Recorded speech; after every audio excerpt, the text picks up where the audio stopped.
Cox's Bazar Nuniachara BIWTA ঘাটত Saint মার্টিনগামী the Atlantic নামক উগ্রজাহাজত আগুন লাগি একজনের মৃত্যু হয়। যাত্রীয়াত্রীয় নৌডনের হারণে হনযাত্রী হতাহতর ঘটনা নঘটে।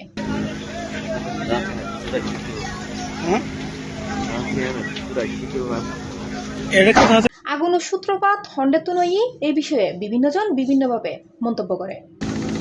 আচ্ছা, আমরা শুনিলাম যে আজ পুরো 6:30 মাঝে জাহাজের মাধ্যমে যে আটলান্টিক নামিবার তো এবার শুনিবার না বেগুন ছুড়ে যাচ্ছে সংবাদকর্মী যারা তারা আছে আবার দিকে দাও দাও করে অঞ্চলের এরপরে ফায়ার সার্ভিস হতা হয়ে তারা হতে শর্ট সার্কিট লাগিয়ে এনে নিবাদ যে এরপর জেলা প্রশাসক কাছে এড়ে এখন শুনি দেব একজন মারা গিয়ে নূর কামাল নামে টেন্নাপার একজন তখন তার লাশ বাইর করা হয়েছিল। নিহত নূর কামালের ভাই জানাই তার ভাই গত 3-4 মাস ধরে ক্লিনারের হাজ করতো এই জাহাজত। গণমাধ্যমত তার নিহতর খবর শুনি ও নুনিয়াছড়া ছুটিয়াই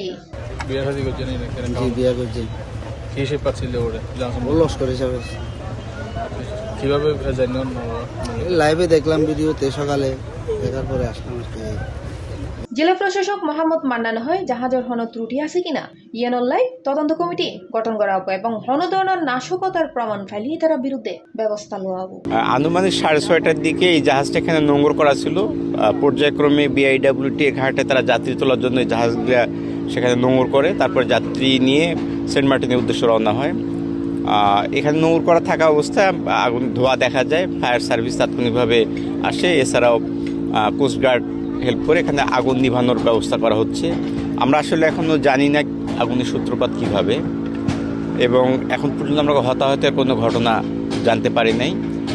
আমরা একটা তদন্ত কমিটি করতেছি অতিরিক্ত জেলা ম্যাজিস্ট্রেটের নেতৃত্বে।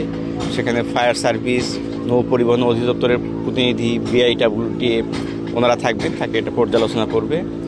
আর এখান থেকে আমরা 7টা জাহাজ সেন্ট মার্টিনের উদ্দেশ্যে প্রতিদিন পর্যটক নিয়ে যাই। এই সকল জাহাজের যারা প্রতিনিধি আছেন, নৌ পরিবহন অধিদপ্তরের প্রতিনিধি, ফায়ার সার্ভিস, কোস্টগার্ড, BIWTA সবাইকে নিয়ে আমরা আজকে বিকেল 3টায় একটা পর্যালোচনা সভায় বসবো, যাতে যে জাহাজগুলো সেন্ট মার্টিনের উদ্দেশ্যে ছেড়ে যায় তাদের জাহাজগুলোর কন্ডিশন আমরা পুনরায় পর্যালোচনা করে প্রয়োজনীয় সংশোধনে যদি কোনো প্রয়োজন থাকে আমরা পদক্ষেপ গ্রহণ করব। স্যার, এই ঘটনায় কোনো নাশকতার আমরা এখন পর্যন্ত কোনো খবর পাইনি। ভিতরে আমাদের ফায়ার সার্ভিসের লোকজন আগুন নিয়ন্ত্রণে অলরেডি এনেছে, আমরা তাদের সাথে কথা বলতেছি। এখন পর্যন্ত আমরা কোনো হতাহত খবর, এখন তো যাত্রী তোলা হয়নি, তারা এখানে নোঙর করা ছিল। C+ TV Chittagong.